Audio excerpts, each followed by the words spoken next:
يا صباح الخير على كل اللي بيتابعني واللي مش بيتابعني وما يعرفنيش واول مره يشوفني.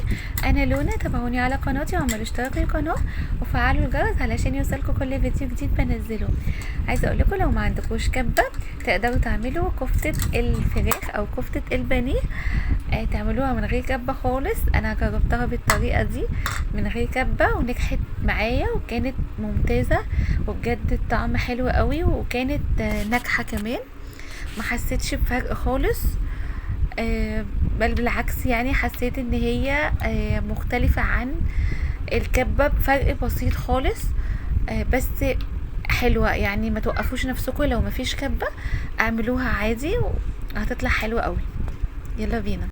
اول حاجة طبعا انا معايا هنا نص كيلو من البانيه. طبعا تقدروا تزودوا الكمية زي ما انتوا عايزين، اما اللي انا عملته ده هو نص كيلو من البانيه.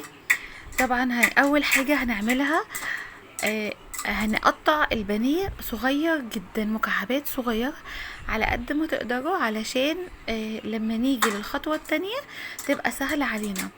هي طبعا الكبة بتسهل، بس احنا مش هنوقف نفسنا. هنفضل بقى نقطعه كده طرنشات طويلة، وبعدين نفضل نقطع فيه صغير. عايزه اقول لكم ان انا مش عارفه اقطع قدامكم علشان انا بصور بايد والايد التانية بشتغل بيها، فانا بوريكم بالظبط انا عملت ايه. فقطعته بالشكل ده بقى، وببتدي اقطع صغير قوي قوي قوي. فطبعا وانا بقطعه صغير وانا بقطعه بايديا الاتنين بيبقى اسهل عليا من كده. فانا حبيت اوريكم انا قطعته ازاي. نحاول نقطعه صغير على قد ما نقدر. كده انا قطعت كده البانيه كله. هجيب بقى اكياس من دي، وهبتدي اخد من البانيه واحطه في الكيس ده، وهبتدي بقى افرد الفراخ بتاعتي جوه الكيس. بصوا، دي الخطوة التانية اللي انا هعملها علشان عايزة انعم الفراخ بتاعتي على قد ما اقدر. عارفين اكيد عندكم كلكم الشاكوش ده.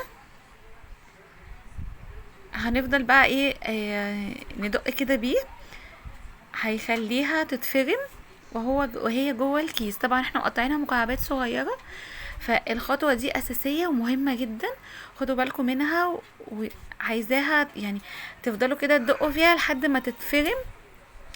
لو ما عندكيش على فكره الشاكوش ده ممكن تعملي بايد الهون مثلا، هتنفع وهتوفي يعني معاكي. المهم ان احنا ما نوقفش نفسنا خالص ونعمل اي حاجة احنا بنحبها، ومش لازم يعني لو ما عندناش الحاجة دي ان احنا هنوقف نفسنا ومش هنعرف نعملها لا بالعكس، هنشوف حلول تانية.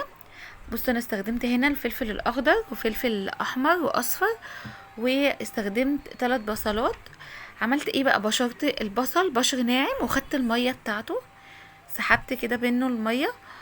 وبالنسبة للفلفل برضو بشرته بشر ناعم وسحبت برضو المية بتاعته. هضيف بقى مية البصل على مية الفلفل، وهقول لكم هنعمل بيهم ايه.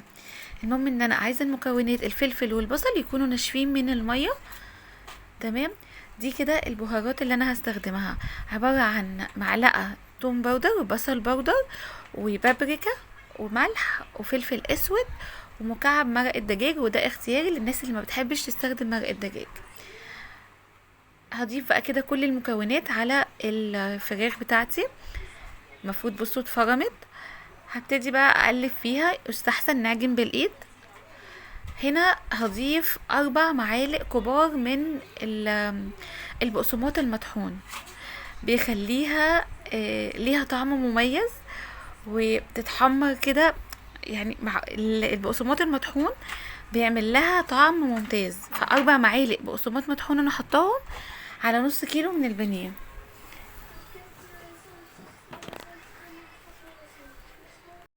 نيجي بقى للميه بتاعه البصل والفلفل، هنملحها، نحط لها بقى شويه ملح كده وشويه فلفل.